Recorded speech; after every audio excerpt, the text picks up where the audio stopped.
बोलिए सनातन धर्म की जय। आज देवियों के विषय में कुछ प्रवचन व्याख्यात कर रहे हैं।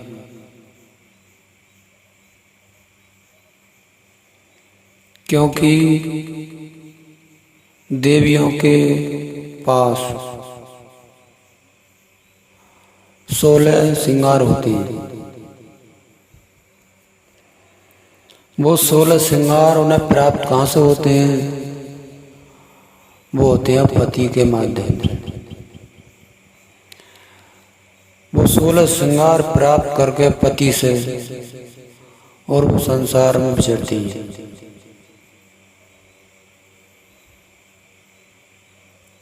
इसी प्रकार से बिंदी है, लाली है, बिछुआ है, ये सब कुल मिला के 16 श्रृंगार होते हैं। इन 16 श्रृंगारों का दुरुपयोग ना किया जाए, इनका लाभ लिया जाए। क्यों? कि पति के माध्यम से ही प्राप्त होते हैं। जो कुंवारी कन्या होती है उनको नहीं होती है, वो श्रृंगार नहीं कर सकती। जिनकी शादी होती है, जिनको पति प्राप्त होता है, जिनको पति प्राप्त होता है वो उन्हें ही प्राप्त होते हैं 16 श्रृंगार। उनका सही करके उनका लाभ लें, दुरुपयोग ना करें। क्योंकि पति पत्नी में, मियाँ बीवी में अगर प्रेम है तो संस्कार भी अच्छे होंगे, संतान भी अच्छी होगी। क्योंकि जो ईंट होती है वो सांचे में ही टेढ़ी हो जाए तो भट्टे में पकने के बाद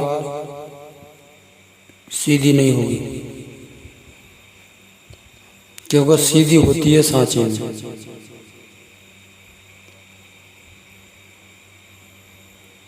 भट्टे में ईंट पकने के बाद में सीधी नहीं होती है, और टेढ़ी तो हो सकती है और सीधी नहीं होगी अगर सांचे की खराब है तो। इसी प्रकार से प्रेम के ही जरिया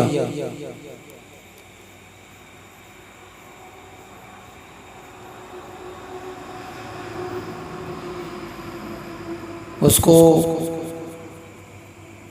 समय को काटा जाए।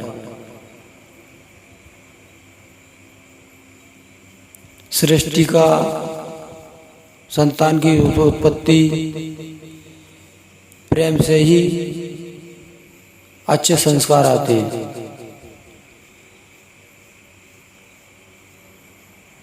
क्योंकि जैसे माता पिता के संस्कार होते हैं वो ही गुण बच्चों में आते हैं।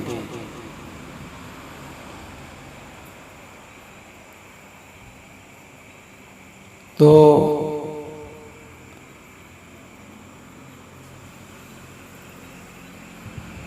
श्रृंगार बिंदी जो लगाई जाती है वो लगाई जाती है तर्जनी उंगली से। बीच की उंगली के बराबर में होती है तर्जनी उंगली, उसको तर्जनी बोलते हैं। जब विवाह संस्कार होता है तो वो अंगूठे से तिलक करती है और पैर छूती है।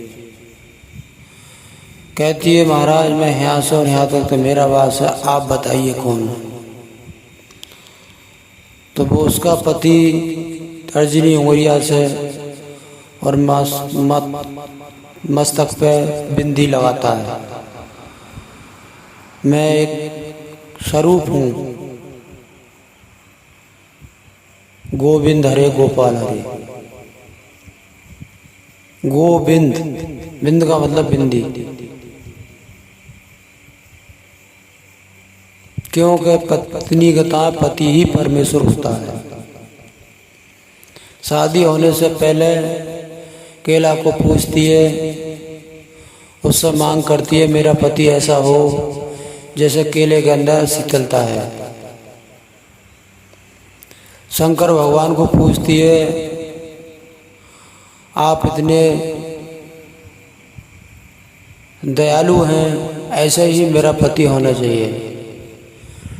जल की पूजा करती है, जल को भी इसी लक्ष्य से पूछती है जैसे आपके अंदर शीतलता है ऐसे मेरे पति के अंदर शीतलता हो। अच्छे संस्कारों के लिए, अच्छे विचारों के लिए वो व्रत नियम पूजा पाठ करती है।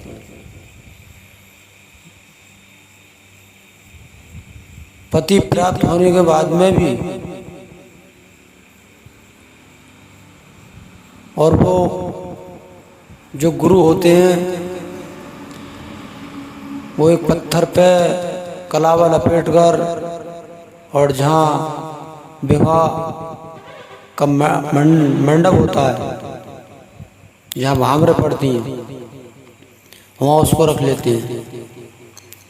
लड़की से कहते हैं आज तक तो तूने शंकर भगवान करके सेवा करी थी, अब इससे पोरू छुआ दे, यानी ठोकर मार दे।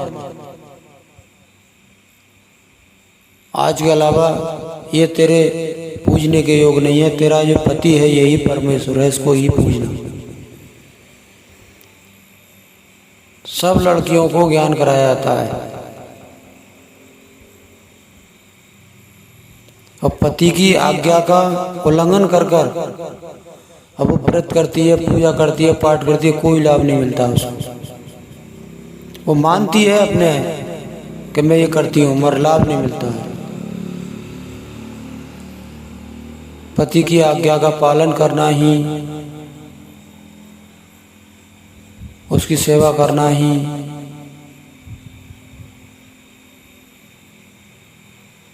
उसी में उसका कल्याण होता है।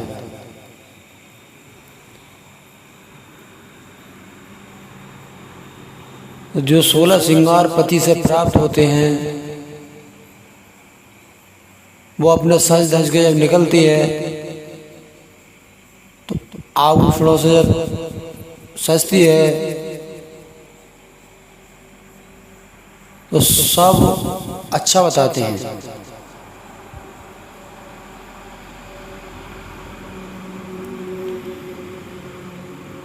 क्यों कि धर्म के जो लक्ष्य हैं, जो चिन्ह हैं, खतरे के सारे निशान उसके पास होते हैं। किसी आदमी की गलत दृष्टि उस पर पड़ भी जाएगी तो दोष नहीं लगेगा उसे।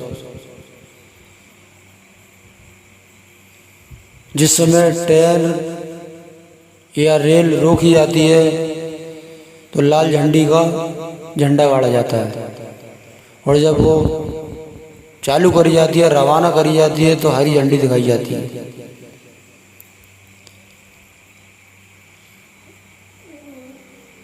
इसी प्रकार से अपने पति के ही पास रहकर और अपना कल्याण करे।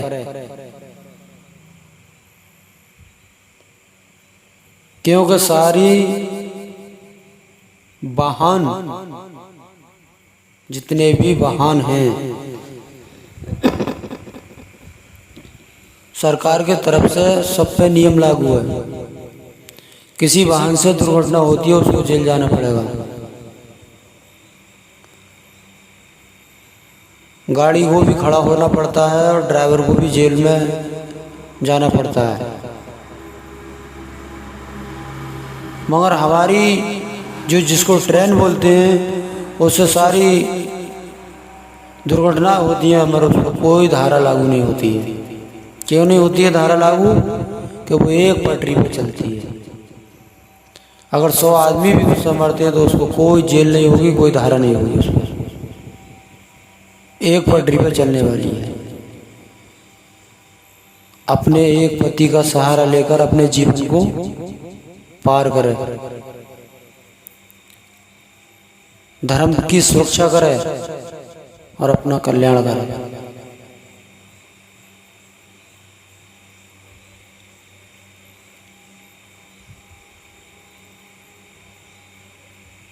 कल्याण करने के लिए ही उसका विवाह होता है,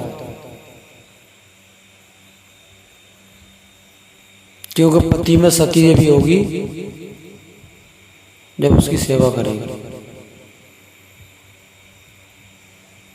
सेवा ना भी कर सके तो आज्ञा का पालन करे।